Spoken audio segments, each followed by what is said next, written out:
तो क्या रोहित शर्मा ले रहे हैं वनडे क्रिकेट से संन्यास? रोहित शर्मा को लेकर इस वक्त सबसे बड़ी चर्चा यही है। लगातार ऐसी खबरें सामने आ रही हैं कि 2027 वनडे वर्ल्ड कप की तैयारियों में टीम इंडिया का फोकस अब नए खिलाड़ियों पर है। ऐसे में रोहित शर्मा का भविष्य क्या होगा? क्या हिटमैन खुद ही एक बड़ा फैसला लेने वाले हैं? लेकिन दोस्तों, इस खबर पर आगे बढ़ने से पहले आपसे एक सवाल। अगर आपका सबसे पसंदीदा खिलाड़ी, जिसने आपको अनगिनत यादें दी हो, जिसने देश को बड़े बड़े मैच जिताए हो, जिसने मुश्किल वक्त में करोड़ों फैंस के चेहरे पर मुस्कान लाई हो, अगर वही खिलाड़ी अचानक संन्यास लेने का फैसला कर ले, तो क्या आप उसे रोकना चाहेंगे या फिर सम्मान के साथ विदाई देना चाहेंगे? दोस्तों, क्रिकेट सिर्फ आंकड़ों का खेल नहीं होता, क्रिकेट भावनाओं का खेल भी होता है। और जब बात रोहित शर्मा जैसे खिलाड़ी की हो तो भावनाएं अपने आप जुड़ जाती हैं। पिछले कुछ समय से लगातार यह चर्चा चल रही है कि टीम इंडिया अब 2027 वनडे वर्ल्ड कप को ध्यान में रखकर एक नई टीम तैयार करना चाहती है। युवा खिलाड़ियों को मौका दिया जा रहा है, नई सोच के साथ आगे बढ़ने की बातें हो रही हैं। ऐसे में कई सोच के साथ क्रिकेट एक्सपर्ट्स का मानना है कि आने वाले समय में टीम इंडिया की ओपनिंग जोड़ी पूरी तरह बदल सकती है। कुछ विशेषज्ञों का मानना है कि युवा खिलाड़ियों को लंबा मौका देना चाहिए ताकि वे 2027 तक पूरी तरह तैयार हो सके। इसी वजह से यशस्वी जायसवाल और शुभमन गिल की जोड़ी को लेकर चर्चाएं तेज हो गई हैं। दाएं और बाएं हाथ के बल्लेबाज का कॉम्बिनेशन टीम के लिए फायदेमंद माना जा रहा है।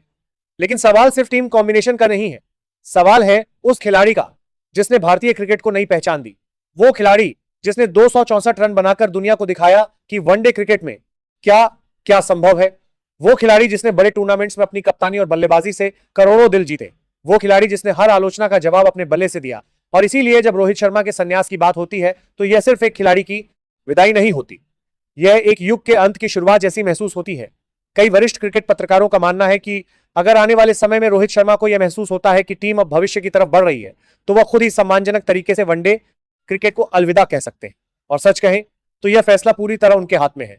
रोहित शर्मा उन खिलाड़ियों में से नहीं है जो किसी विवाद या मजबूरी के साथ विदाई लेना चाहेंगे। उनका पूरा करियर सम्मान, उपलब्धियों और रिकॉर्ड से भरा हुआ रहा है। ऐसे में अगर वो खुद संन्यास का फैसला लेते हैं तो ये उनके शानदार करियर के अनुरूप ही माना जाएगा। हालांकि अभी तक रोहित शर्मा की तरफ से कोई आधिकारिक बयान नहीं आया है, ना ही बीसीसीआई की तरफ से ऐसा कोई संकेत दिया गया है कि रोहित वनडे टीम से बाहर है। इसीलिए फिलहाल इन खबरों को केवल चर्चाओं और अटकलों के रूप में ही देखा जाना चाहिए। लेकिन दोस्तों, एक बात तय है, समय किसी के लिए नहीं रुकता। जिस तरह कभी सचिन तेंदुलकर को विदाई मिली, जिस तरह महेंद्र सिंह धोनी ने एक दिन अचानक सबको चौंका दिया, जिस तरह कई दिग्गज खिलाड़ियों ने अपने करियर का अंत देखा, उसी तरह एक दिन रोहित शर्मा भी क्रिकेट के मैदान को अलविदा कहेंगे।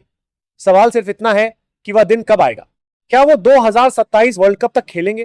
क्या वो उससे पहले संन्यास ले लेंगे?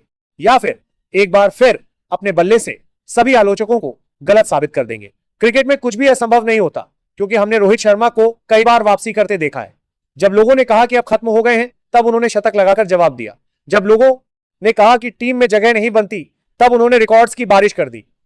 इसलिए अभी अंतिम फैसला आने से पहले किसी भी निष्कर्ष पर पहुंचना जल्दबाजी होगी। लेकिन अगर कभी रोहित शर्मा वनडे क्रिकेट को अलविदा कहते हैं तो यकीन मानिए करोड़ों भारतीय फैंस की आंखें नम जरूर होंगी, क्योंकि सिर्फ एक खिलाड़ी नहीं जाएगा, बल्कि भारतीय क्रिकेट की सबसे सुनहरी यादों में से एक अध्याय खत्म होगा। और अब आप अपनी राय जरूर बताइए, क्या रोहित शर्मा को 2027 वनडे वर्ल्ड कप तक खेलना चाहिए या फिर उन्हें सम्मान के साथ खुद संन्यास लेकर नई पीढ़ी के लिए रास्ता छोड़ देना चाहिए?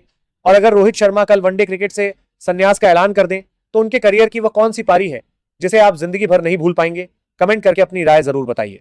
वीडियो पसंद आया हो तो लाइक करें, चैनल को सब्सक्राइब करें और क्रिकेट की ऐसी ही बड़ी खबरों के लिए जुड़े रहिए।